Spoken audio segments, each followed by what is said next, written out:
So there's been a lot of talk recently about people wanting to move to the UK. I'm hearing a lot of Americans moving over here in droves, but I got some tips that's going to help you be successful. As someone who's lived here for right at 5 years, I want to give you my 7 best tips to help you have a successful transition from where you are and into the UK.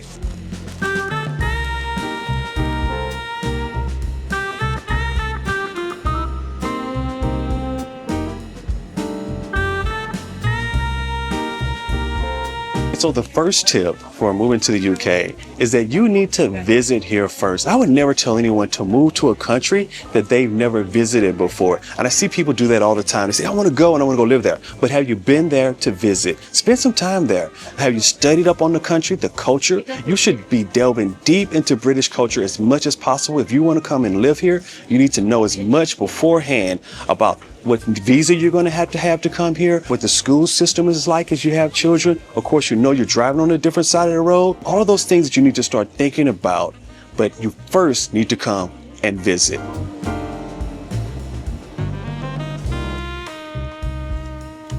Embrace politeness. The British are known for their manners. You definitely want to be polite. Please, thank you, yes, no. All those are wonderful and acceptable ways to communicate with people here. Communication is really essential. You will be called potentially darling or love, and that's something I personally had to get adjusted to when I first moved over here. I was not used to being called darling or love by anyone besides Blair, but I had to get used to that and accept it. And that's another cultural aspect of the United Kingdom that's really unique. You have to think about those aspects and those cultural aspects as you're preparing to move to the United Kingdom.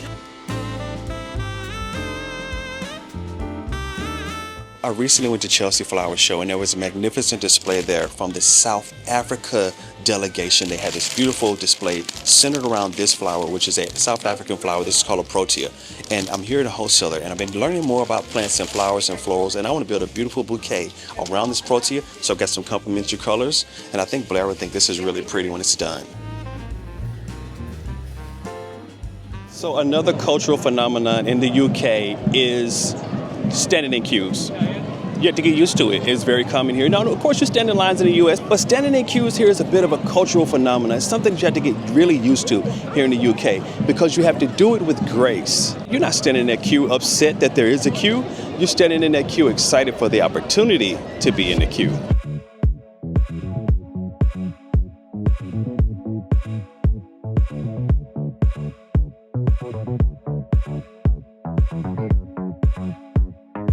When moving to the UK, you have to be open to different accents. There are a lot of different accents here. It's not just that London, South London, London Cockney accent. There are a lot of different accents. So if you're talking to someone who's from, say, London, or someone else who's from Birmingham, or someone who's from York, Northern England, Wales, Scotland, there are a multitude of accents.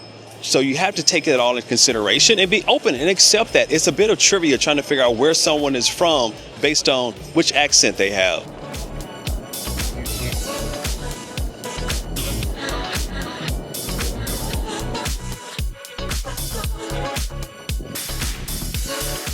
And I've talked about this before, but I really want to highlight the fact that driving here in the United Kingdom is quite different. Of course, you're on the other side of the road, but if you're going to be driving and living here and driving here over an extended period, past that 6-month normal visa that you can get as an American citizen, you're going to have to pass a British driving test if you're going to be driving here. And that is a hard test to take. It's a hard test to pass. You really have to study for it. You're not going to be able to just walk in there and based off of your passing your American driving test, be able to pass the British driving test. That will not work. You actually have to put in a lot of study. You may actually even want to take a driving class or two over here because you want to make sure you can get that British driving license.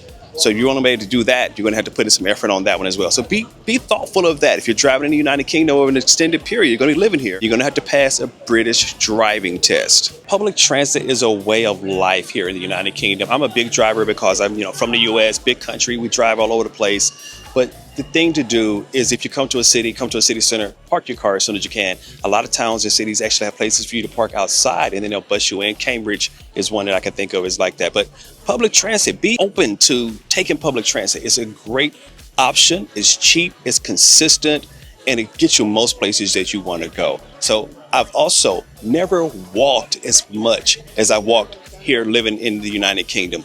Just walkable cities, walkable city centers, just great for walking, great for getting your legs activated, get moving.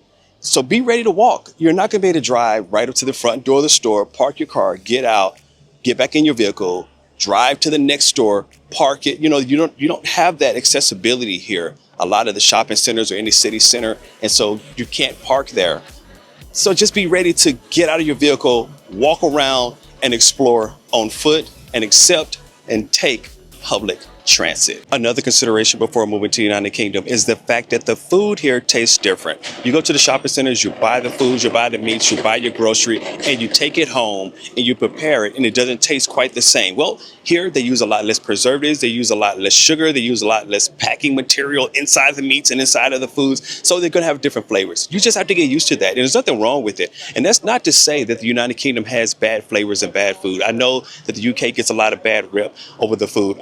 Personally, I love the fresh vegetables, the fresh meats, the fresh things that are available here. You take it home, you prepare it yourself, season it to your own taste, and it is delicious and it's wonderful. But you can also go out to a lot of great restaurants and get some really great food here. I think at maybe one time that may have been true, but in today's world right now, you can get some great food here in the United Kingdom. So I really want to jump past that point, and you should as well jump past that point that you think that all the food here is bad. It may be different. I don't know why there's a mushroom on that plate with breakfast, but you know what? I'm open and I accept it.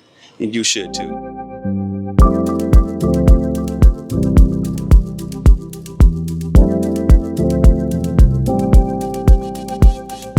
A much less complicated issue here in the UK is the weather, because it is variable. Today it has been hot, it has been cold. A few minutes ago it was raining, and now the sun is out and I look up and I don't see a single cloud in the sky. That's all within like a 30-minute span. So of course you have to learn how to dress in layers. In general, the United Kingdom is much cooler than the United States. It is June, and for US temperatures, it is probably in the low, well, it's in the mid to upper 60s, whereas in the US right now, it's probably about a good 89, 90 plus degrees at the exact same time in the US. So the UK in general just runs much cooler. I could be out in June with a t-shirt on this, not just a t-shirt, but with like a jacket on. Several times today, I have needed this jacket. Whereas if you were in the US at this time of year with a jacket on, you'd be smoldering. So the weather is variable, it's different. You have to learn how to dress in layers, but it's a consideration that is much cooler here than in the US. Not to say that the UK can't get hot, because there's about 3 weeks in the middle of the summer and it's going to be absolutely blazing. You know, most places here don't have air conditioning. So if you're in a place with no air conditioning, and when it's that hot part of the summer, when it's really, really hot, the wind stops blowing, it's pretty rough. So then you get comparable weather. But across the span of the year, the temperature is cooler here.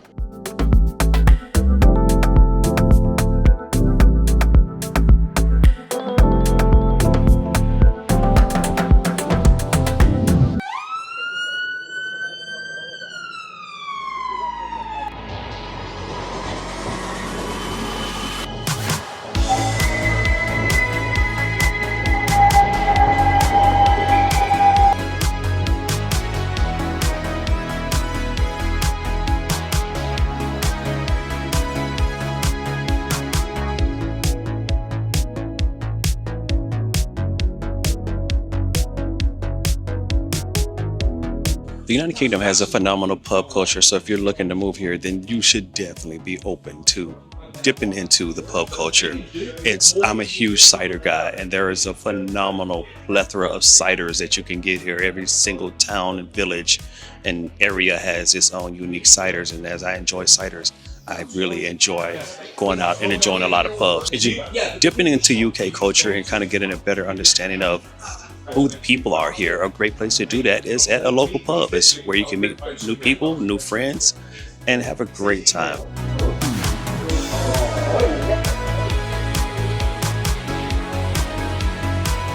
Another big consideration when you're thinking of moving to the United Kingdom is that, especially if you're coming from the US, where everything is larger, well, in Europe, everything is smaller. Your refrigerator is going to be smaller. Your stove, your washing machine, your dryer, if your place even has a dryer, a lot of places don't have dryers.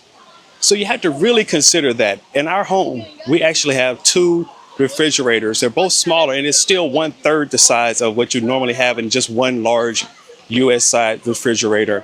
And your pots and pans, if you have those really large US pots and pans, they're not even going to fit on the stoves here. So you have to think about scaling down your life if you're coming to Europe. And I say Europe because that's kind of the UK and Europe across the board, but That's really a big consideration as an American who's used to big and expansive and tons of space. Now you're living in a much smaller apartment. You're driving in a much smaller car. You're operating out of a much smaller space. That forces you to think about downscaling and downsizing to what really matters the most in your life. But you have to consider that you're going to be operating in a space that is considerably smaller.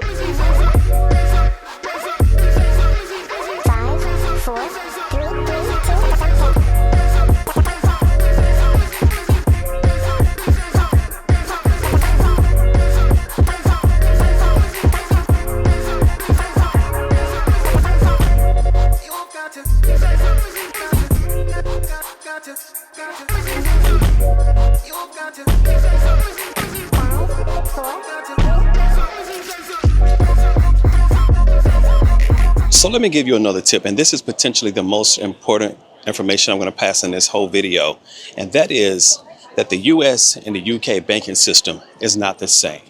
And it doesn't matter when you're just at a shop and you want to buy something, you make a purchase, it's no problem. Your bank is going to convert that for you, or you can convert at the point of sale. But when you need to book and try to rent an apartment, and you need to move large amounts of money, that's when you start to run into some real problems, because the UK system has sort codes and those don't line up with the US routing numbers for bank accounts. And it gets to be really tricky of how to go about making that work out for yourself. You also have no credit worthiness in this country. You show up, oh, I want to rent this. Your credit in the US doesn't necessarily convert over with you. So those are some really serious things that you need to consider and take into consideration well before you get here, is the issues with having a UK bank account. Because if you want to rent something here, if you want to turn on utilities here, you're going to have a British bank account. So definitely keep that in mind as you're considering your move.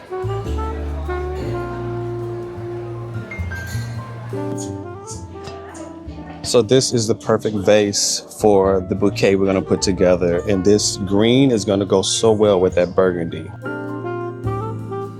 So if you're thinking about moving to the UK, think about it, consider it, do your research, make sure you're prepared for it. There are a lot of pros and cons, and you can find a lot of videos that talks about the pros and cons of making that move and making that transition.